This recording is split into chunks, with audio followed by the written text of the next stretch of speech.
Brought to you by Agilus Diagnostics.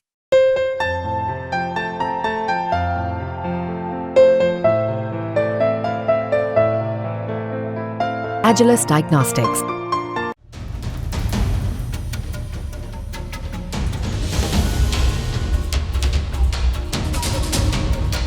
संयुक्त राष्ट्र सुरक्षा परिषद में भारत की स्थायी सदस्यता को लेकर एक लंबी बहस चल रही है।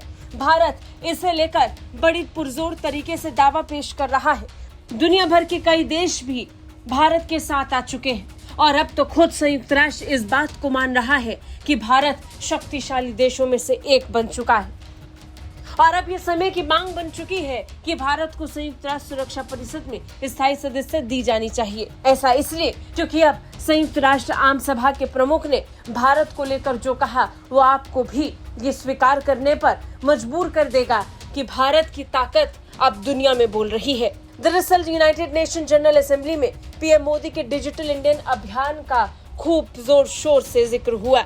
संयुक्त राष्ट्र महासभा के चीफ डेनिस फ्रांसिस ने भारत में डिजिटल मनी ट्रांजैक्शन को लेकर और इसे इस्तेमाल करने वाले लाखों लोगों को गरीबी से बाहर निकालने को लेकर पीएम मोदी की नीतियों की जमकर सराहना की। यूएनजी अध्यक्ष ने कहा कि पहले भारत में जिन ग्रामीण किसानों का बैंकिंग प्रणाली से कभी कोई नाता नहीं था, अब वो अपने सभी लेन देन अपने स्मार्टफोन पर करने में सक्षम है। ऐसा डिजिटल मनी ट्रांजैक्शन से संभव हो सका।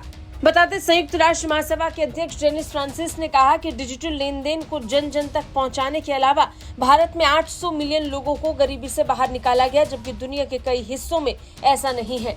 बता दें, दुनिया भर में विकसित देशों में भी आज के समय में इतने बड़े पैमाने पर डिजिटल ट्रांजैक्शन नहीं होती जिस स्तर पर भारत में हो रही है। भारत में तेजी से डिजिटल लेन देन का इस्तेमाल हुआ और ये डिजिटल लेन देन पूरी दुनिया में बहुत कम देखा जाता है। दुनिया भर में विकसित देश डिजिटल लेन देन का इस्तेमाल तो करते हैं, लेकिन ये उतना नहीं है और उस पैमाने पर नहीं है जितना भारत में गरीब से गरीब व्यक्ति भी अब डिजिटलाइजेशन के महत्व को समझता है और अपना लेन देन डिजिटली करता है। और इसे लेकर ही संयुक्त राष्ट्र में कई बार भारत की तारीफ हो चुकी है और अब तो यूनाइटेड नेशन जनरल असेंबली के प्रमुख ने भारतीय प्रधानमंत्री का नाम लेकर पूरे संयुक्त राष्ट्र सभा के सामने भारत की जमकर तारीफ की और कहा कि भारत की अर्थव्यवस्था की मजबूती का सबसे बड़ा कारण डिजिटल मनी का चलन है। ब्यूरो रिपोर्ट, भारत तक।